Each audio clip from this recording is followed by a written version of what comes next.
ரீசெண்டாக பார்த்தீங்கன்னா மக்களே, நம்ம டைரக்டர் சுதா கொங்கரா அவர்கள் வந்து இணையத்தில் ரொம்ப வைரல் ஆகிட்டு இருக்காங்க. அதுக்கான காரணம் என்ன அப்படின்னு பார்த்தீங்கன்னா, அவங்க கொடுத்த ஒரு இன்டர்வியூ தாங்க. அந்த இன்டர்வியூவில் வந்து பழைய பராசக்தி படம் பார்த்து தான் வந்து எனக்குள்ள இருக்க சாதி பற்றே போச்சு அப்படின்னு சொல்லிட்டு சொல்லியிருக்காங்க. இதுக்கு பல நெட்டிசன்ஸுமே வந்து பல மாறுபட்ட கருத்துக்கள் தெரிவிச்சிட்டு இருக்காங்க.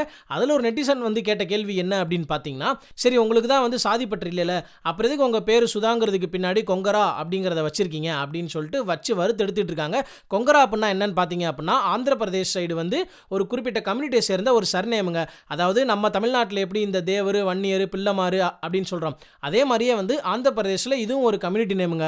அதுவும் இல்லாமல் சுதா கொங்கரா மேலே வந்து வெறுப்பு உமிழ்வதற்கான ஒரு இன்னொரு காரணம் என்ன அப்படின்னு பார்த்தீங்கன்னா, இந்த பராசக்தி படத்தோட ஒரு ப்ரமோவில் வந்து என்ன போட்டிருக்காங்கன்னா, தமிழ் வாழ்க, அதுக்கடுத்து தெலுங்கு வாழ்க அப்படின்னு சொல்லிட்டு தெலுங்குல போட்டிருக்காங்க.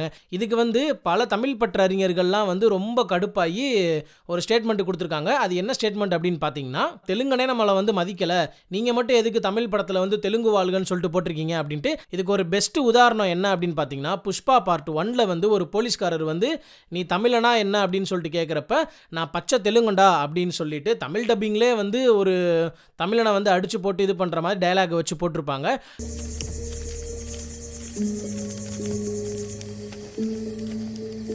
தம்பி, நீ தமிழா? பேர் என்ன? புஷ்பா, பச்சை தெலுங்க. அப்படி இருக்கப்ப வந்து தமிழ் படத்தில் எதுக்கு வந்து நீங்கள் தெலுங்கு வாழ்கன்னு சொல்லிட்டு போட்டிங்கன்னு சொல்லிட்டு வச்சு வறுத்து எடுத்துட்டு இருக்காங்க. ஸோ இதை பற்றின உங்களோட கருத்துக்கள் என்ன அப்படிங்கிறத கீழே கமெண்ட் பாக்ஸில் கமெண்ட் பண்ணுங்கள். நம்ம இதை பற்றி அடுத்த வீடியோ போடுவோம். பை.